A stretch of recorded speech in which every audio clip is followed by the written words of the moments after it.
Welcome to the Underground. Turn me up, bitch! My Little Underground with Peter A. It's My Little Underground. I'm Peter A. Make sure you're listening anywhere you get podcasts. And you can follow me on socials at MLUPod. And if you want, you can support the show for as little as $1 a month.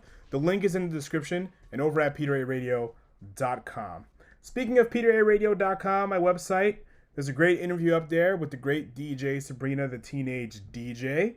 And I'm so grateful for her taking the time out of her duties in the other realm to chat with me for a little bit. And we had a great conversation about Daft Punk, the album format, and so much more. Go check that out. That's on peteraradio.com. Today on the show, we have the great Taylor Brown, a.k.a. Jock. She's going to talk about how the church inspired her songwriting. Her wave of 2021 singles is getting a lot of attention on the internet. And my favorite of her recent string of singles is You. Very, very catchy song. It's been stuck in my head since she put it out a while back. And we'll also talk about her connection with the great Totally Real Records. Big shout out to Brian. And so much more with Jock right now on My Little Underground. I have to step my sweater vest game up too. I have one in my closet. It's a little too big for me, but I still like it. But you know what's funny? It doesn't keep you, at least for me, it doesn't keep me warm at all. It just looks good. That's it. Yes, it's purely for the aesthetics. It's pretty funny. My first grade yearbook picture is me in a sweater vest, right? So I picked this up. I'm in college right now, so I don't live at home. But I sent my mom a picture when I got this, and she didn't say anything. She just responded with my first grade yearbook picture, which to me was like, okay, so you go to college and now you're a first grader again. So it's pretty funny. Wait a minute. So you live in a dorm right now? I have an apartment. Oh, but I'm on campus, yeah. I was about to say, because I'm thinking like, how does that work right now with COVID? You know what I mean? Because I'd be scared to death. Yeah, it's been very interesting. I have some friends who are living in dorms, and they've pretty much just been super strict about having people visit and all that stuff. I couldn't imagine living in any type of like communal housing right now. Oh yeah. So scared. Yeah, absolutely. Like, what is on campus life now like right now at this moment? Oh my goodness, it's so different. It's really interesting because a lot of my friends here are freshmen, so they have no idea what they're missing out on. But it's so different in every way. And a lot has changed too on my campus since I left, because I was remote for the fall semester. So I didn't come back to campus for almost 9 whole months. And there's so many new buildings and all this stuff. So I don't know, I just feel like everything is changing, and it's pretty much not even the same school that I started going to. But yeah, it's so bizarre. What year are you? I'm currently a sophomore.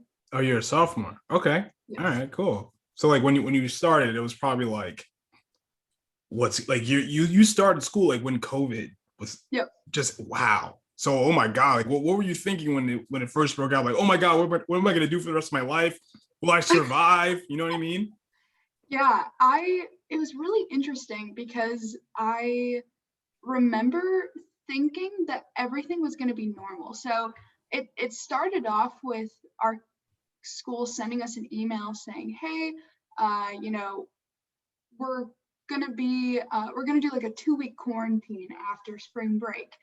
And then like 3 days later, we got an email that was like, never mind, pack your things. You're not coming back after spring break. Wow. And I remember just thinking like, oh, like it's kind of out of proportion. Like, like surely it'll be fine by the fall. And, here we are a whole year later and things are still very different. But yeah, it was very interesting how naive I was, I guess, at the beginning. So I was like, surely, Same. It'll be normal soon. Yeah. When COVID first like started, creeping up in the States, especially New York, I had a few podcast sessions, studio sessions booked.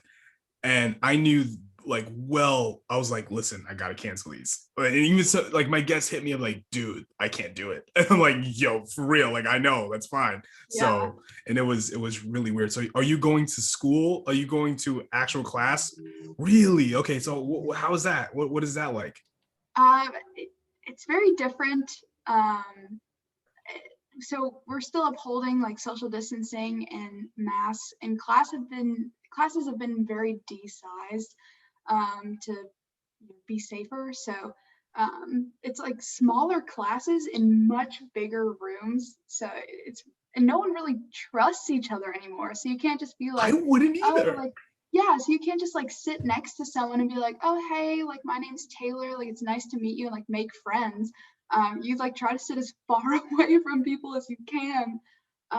Yeah, it's created a really interesting dynamic, I think, within the classes. But so far, our campus hasn't reported any like COVID transmission within the classrooms. So I think that kind of fear is starting to be alleviated just a little bit, because we know that like no one's gotten COVID from sitting next to someone in a lecture hall.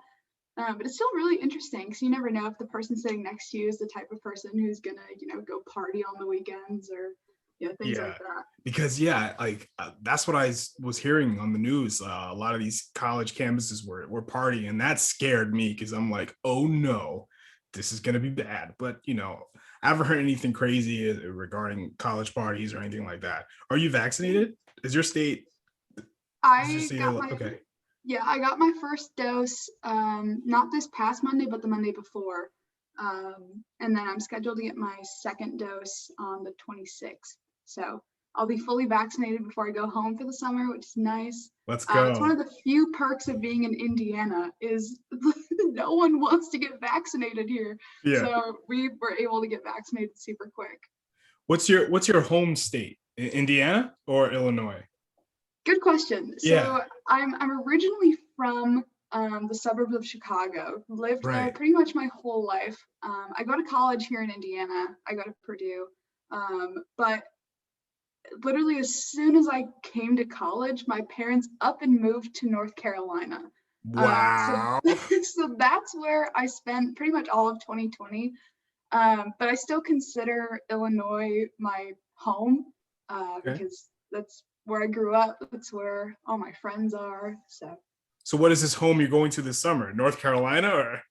Yeah, I'm going to North Carolina. I also have an internship for engineering in North Carolina. So works out nicely. I can live at home and do some engineering stuff. Like audio engineering?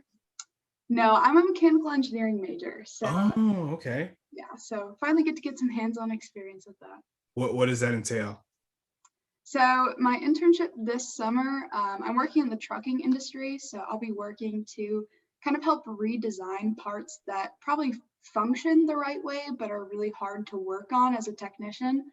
So it's a lot of design heavy things, which I'm really excited for, as I love the design part of things.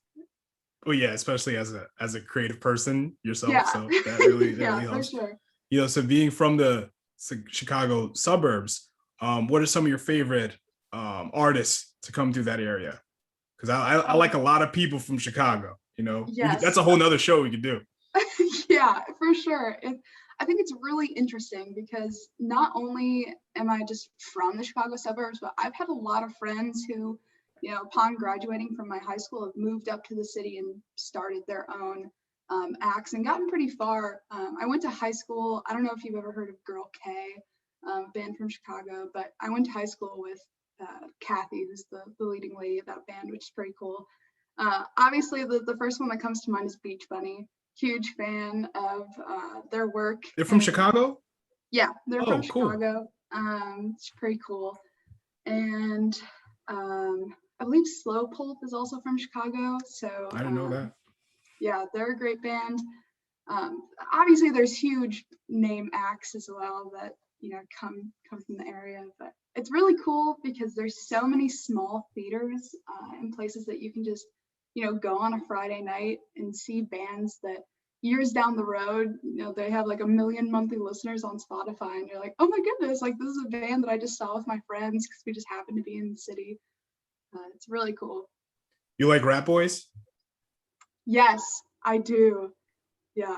Big They're fan. from they're But from high Julius school. Steiner was a former guest on she's been on Oh, my little really? underground before. Yeah, yeah. That's Um, so cool. yeah, I remember talking to her and I was like, do you remember like because when I was in college, I interviewed her over the phone. Like she never saw my face. So Yeah. I talked to you before. She was like, oh, right, right. But she's super cool. Like love that Yeah. band. I've been a fan of that group for years. Like Ganser, you know Ganser? That one doesn't ring a bell. Oh, you gotta get up on Ganser. Okay. Ooh. Yeah. Well, Alicia Gaines, the bass player and the singer, she's been on the show a bunch of times too. So if you've seen my stuff, then maybe you might have heard of her. But yeah, they're amazing anyway, regardless. So you with church, right? Church has been like kind of your first foray into musicianship. So what specifically about the church really inspired you? Yeah, that was definitely my first time that I actually got to be in a band, which is a really interesting way to think about it. But I joined the praise team at my church growing up when I was Praise 8 years team. old. Yeah, the praise team. Wow. I was 8 years old and I was like the youngest person to be on the praise team. And so I was surrounded by, these 30 and 40-year-old musicians who had so many different backgrounds, whether it was they were professionally trained or were in garage bands their whole life. And at the time, I didn't realize how much mentoring I was really getting from these people. But they were really just pouring into me in terms of, teaching me really good skills to just have as a musician and how to kind of trust the music and what I should be playing instead of just looking at music and letting someone else decide what I should be playing, to just kind of trust myself. And so I was in praise teams pretty much consistently from the time I was 8 until I graduated high school. So that's like 10 years of just working with different people and picking up different valuable skills, especially as I moved into playing for a praise team at a mega church, or pretty much a mega church. So they had, top of the line audio engineers working for them and stuff like that. So I picked up a lot of really valuable information there about mixing and I finally got an in-ear mix for the first time, which was pretty cool. Yeah, it was really just developmental for my life to be able to have these experiences. And at the time, I like really didn't even realize how similar it was to just being in a band. Tell me about your high school band, Nasagram. Yeah, so Nasagram is, funnily enough, an anagram for the word anagrams, um, which pretty much sums up what we were like. It was me and two of my really good high school friends, and we kind of just formed out of a love for music, and we were really involved in very different areas of the music scene at our high school. Our drummer was really active in the marching band. Our piano player was really active in the choir, and I just was kind of there. Um, and so we kind of just formed, and we played some gigs around our town, and we won our high school's Battle of the Bands, which is pretty cool. And just kind of played at little local events. But again, it was a really cool bonding experience to just actually be able to play music with people. Because I tried so hard growing up to be in a band. I had two neighbors, a brother and a sister, and I seriously was like, I will teach you how to play literally anything you want if you promise to be in a band with me, because that's all I wanted. Um, yeah, so it was fun to kind of have that dream realized through actual musicians and not people that I was like, here's a bass guitar, just pluck this string a few times and we'll make music. Okay. And outside of the SoundCloud covers you did, was there any talk of doing any kind of original tunes? Not really. I didn't really start thinking about writing my own music or putting out any of my own music until I got to college. I was always writing things. I remember writing some of my first songs as like a 6-year-old. But I never really thought anyone would want to hear them, nor did I know that I could record and put out music myself. I always thought, you had to be like Hannah Montana to put out your songs. So yeah, I didn't really start thinking about that until I was in college. All right, all right. And your Pro Mom project, is that still happening, or is that just over? Great question. I'm still not sure. I've gone back and forth a few times. Pro Mom was the name that I kind of slapped on my SoundCloud when I first started putting out covers. So it was a very rushed project. And the same was true for the songs that I put out on the whole project on Spotify. I seriously would maybe spend 45 minutes on these songs max. I didn't know what EQ was. I didn't know what compression was. I was just like, you know what? I'm going to put a pad. I'm going to sing over it and put this weird phone effect on it, and boom, bedroom pop. I remember the first song I put out, I grabbed like my roommate's, because I was living in a dorm at the time, so I had a roommate, and I grabbed like her box of tacks or something, and I just shook it, and I was like, wow, this is what it's like to be a musical genius, I guess. Yeah. So I'm not quite sure if I'll go back to it, just because I've really fallen in love with the full produced sound that I've had on Sock Jock of, all these different band instruments fitting together. And I don't think that sound was really what Pro Mom was. Did you animate the video for the girl with the poems? I really did like that not. video. You didn't? Yeah. Okay. One of my friends, so I do improv comedy here at Purdue, and one of the alum who I'm really good friends with, his name is Duncan. He actually animated that video for me. Very cool. He's so good with that stuff. And so he reached out to me forever ago and was like, I want to collaborate on something, your music, my video. And at the time I was kind of in a creative funk because COVID had just started and I wasn't really making anything. And I was like, yeah, like I'll let you know. And then he reached out to me again right before The Girl with the Poems was supposed to come out. And I was like, oh my goodness, yeah, like I do have a song that you can make a video for. So it's super cool. I love that video. So, you say you do improv comedy. So I'm guessing when you're allowed to do shows and you're doing shows for Sock Jock or Pro Mom or whatever you're doing, would you have some improv comedy, a bit or something in between songs or whatever? I would love to. I believe the best medicine on this planet is the sound of a crowd laughing. Yeah. So just being able to have like, I don't know, a few jokes, even as I tune my guitar or something, I think would be probably really integral to the Sock Jock live experience. Yeah, right. Speaking of which, with Sock Jock, you do everything, right? Songwriting, recording. Was that always the case with all your other projects beforehand? Yes. Wow. Yeah, the exception to that is occasionally my dad will play bass on my songs for me. Not out of necessity, but mostly just because it's a really cool thing to include my dad on. He was in a band pretty much my whole life. And then once he moved to North Carolina, he kind of had to stop his participation in that project. So I know he's kind of been missing having that creative outlet, especially because he can't go out and really find a new band to be in because of COVID. So he'll record some bass lines. He recorded the bass on No, and he also recorded the bass on my upcoming single, Dan. So it's really cool to just be able to work with him because he's really talented. So yeah, but besides that, everything is me. Have you ever seen the movie Hearts Beat Loud? I've not. No. Oh, it's great. It's about a father and daughter duo. It's very, so very good. It is so good. Highly recommend. Highly recommend. So, your dad's playing with you every now and then.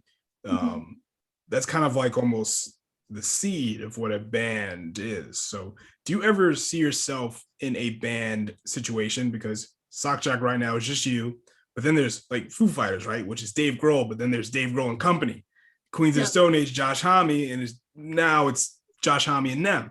So do you ever see yourself as Sock Jock eventually being Taylor Brown and them and having an actual band?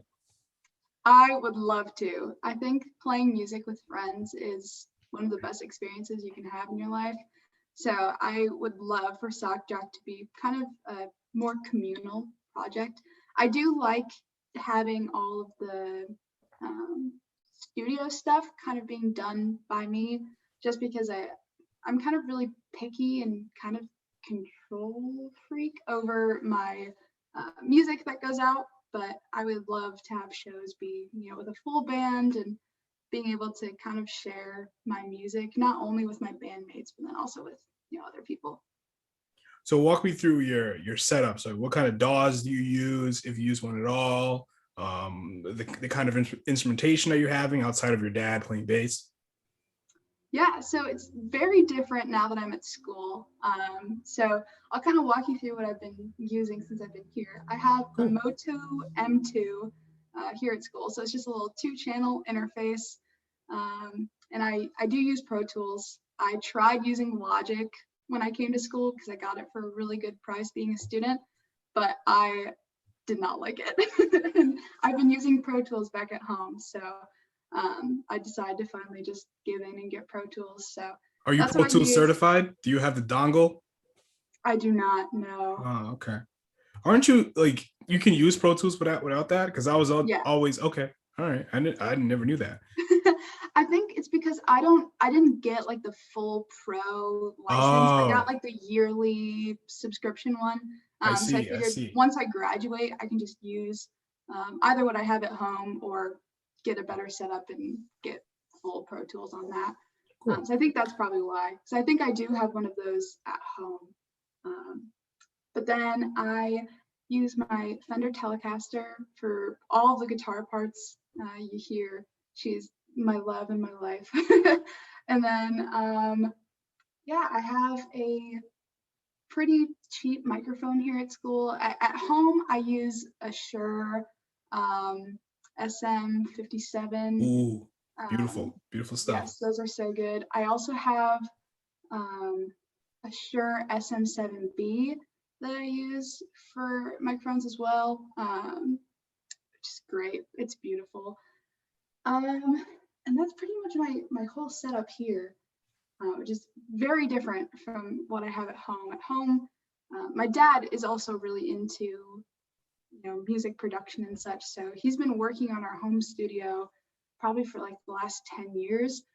So and he has a much bigger paycheck than I do as being a college student. So we use like a Scarlett interface at home and still use Pro Tools, but we have like JBL monitors. Here I don't even have any monitors, so I'm doing everything through headphones. Wow. And then I do my car checks and I just cross my fingers and hope for the best. There you go.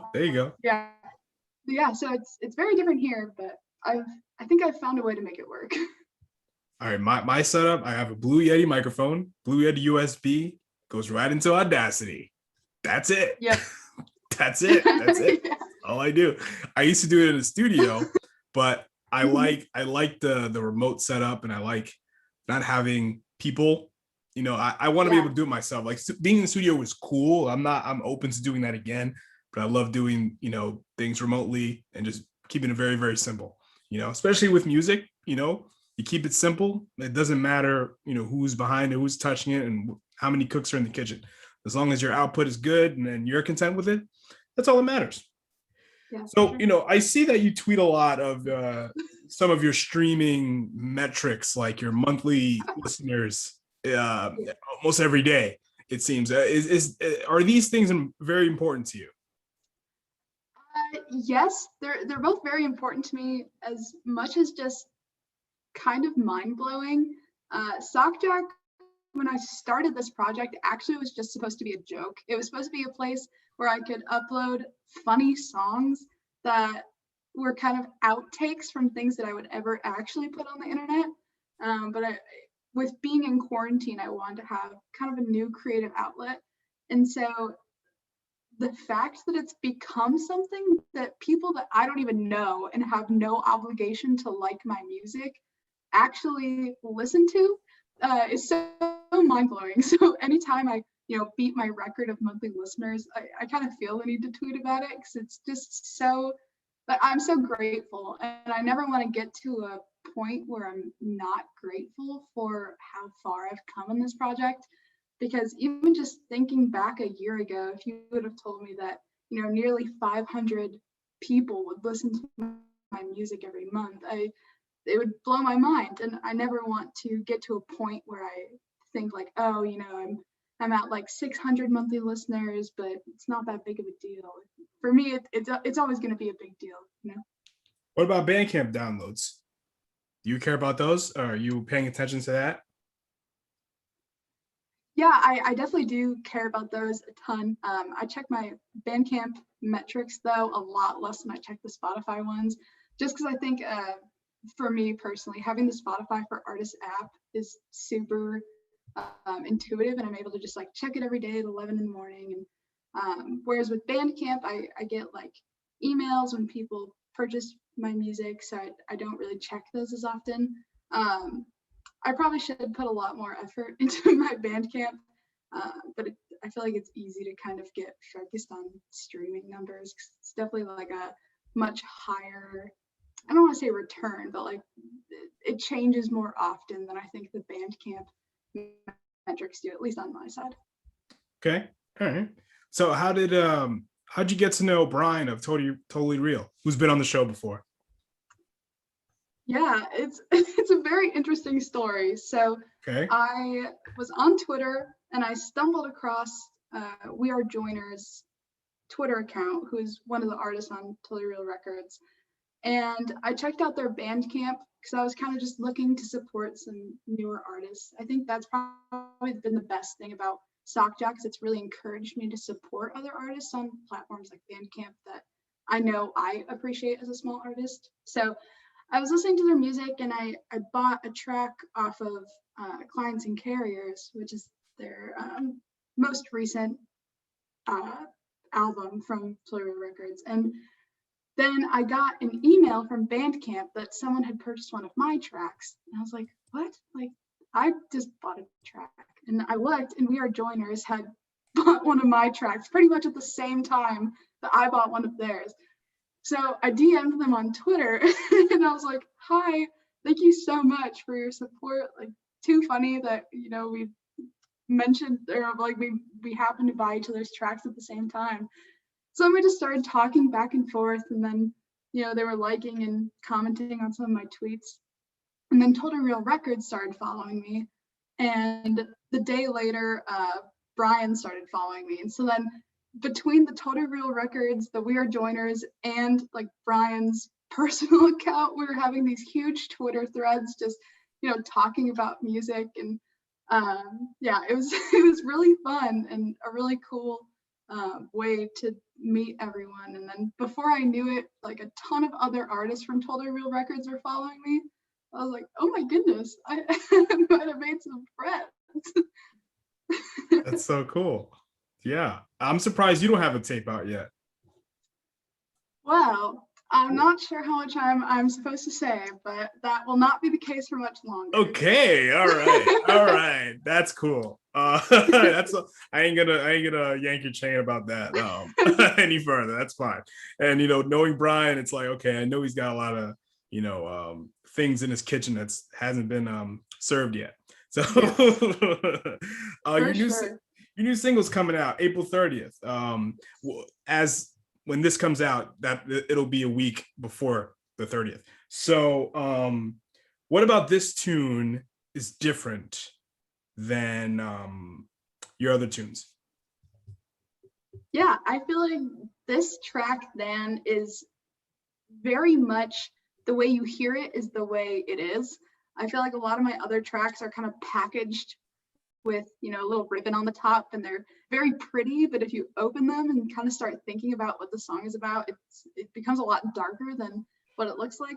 This song is pretty edgy and very kind of sharp. which is exactly how the lyrics are too. It's kind of a anthem to calling out people in your life who have like hurt you and being unapologetic about that. And so it's very powerful. It's very much one of those songs that you can dance around your room and punch the air to. And so I think it's different from my other tracks because of how just driving it is. I feel like a lot of my other songs have been, a little less powerful and a little more pretty. This one's definitely, it takes away some of the pretty, but it's much more powerful. Well said. I can't wait to hear it. So your Buttery Jam playlist, you update it weekly. You say, are you completely changing it, or are you just keeping some songs and just keep adding to it? It completely changes every week. Wow. It's pretty fun. Yeah, that's cool. I mean, because I also make playlists myself, and I'm trying to find a middle ground. Like, do I keep adding, or should I just change it completely? But I actually don't want to take away anything. I want to add some new stuff. But I think that's cool that you do that, because it shows that you're a musician who's a fan of music, and then that's not always the same. And plus, great name. Buttery Jam is a really good title for a playlist. So talk to me about your Patreon. You got a lot going on. You have chord sheets, which is crazy in a good way, lyric explanations and unreleased songs. So about the chord, your chord sheets, are you painstakingly writing out all the chords to your songs and putting them on a Patreon? Wow. Okay. Yes. It's actually really fun and kind of nice for me. I fall into a really bad habit of forgetting how to play my own songs.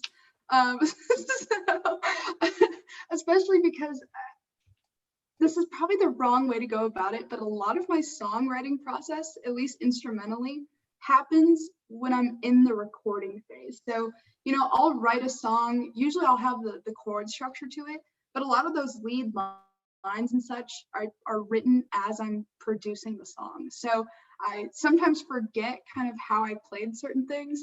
So I usually write out chord sheets for myself, just as a reference, and usually some tabs for important lines.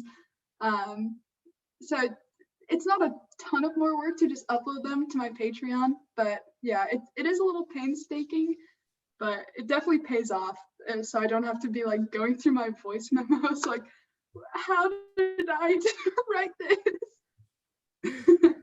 All right. What else you got? What else you have going on for 2021 in terms of Sock Jock?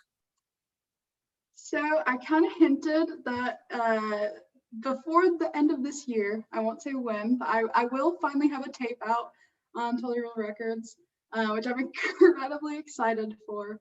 And so then moving forward from there, I'll be working on more music for sure.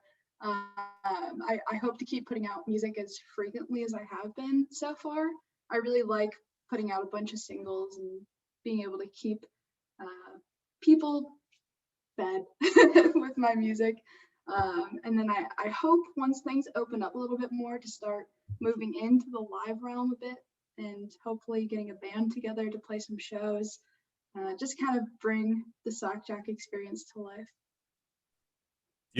There's not one way to release music.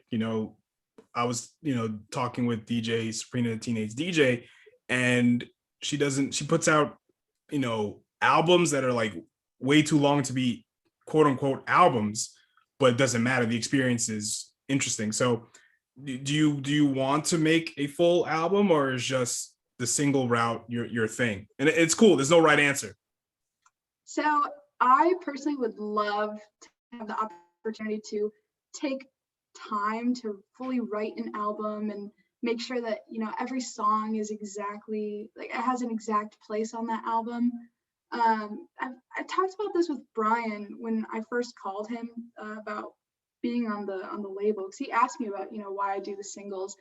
I think it's kind of a shame, but nowadays the music industry is so dependent on algorithms, and those algorithms like it when you post like frequently and consistently, which again, there's no right way to put out music.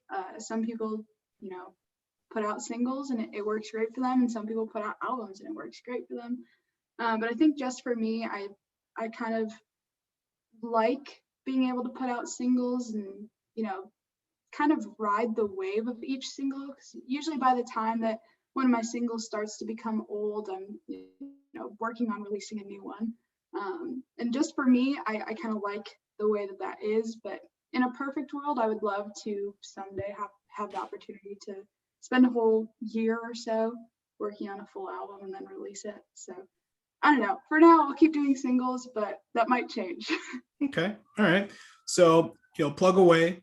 Patreon, Twitter, Instagram, whatever else you got, where people, anything Sock Jock. It's your time. Plug away. Awesome. So yeah, if you liked listening to me talk, you can listen to me talk a lot more on Twitter. I'm very active there. My handles are pretty much everywhere. It's just Sock Jock backwards. So it's like Codge Cox. You can find me on Twitter, Instagram, Facebook. You can check out my website, sockjock.net. It's great. And I think that's probably everywhere right now. That is, aren't you? You're on TikTok too, right? Oh, I am on TikTok. Yes. Also the Codge Cost.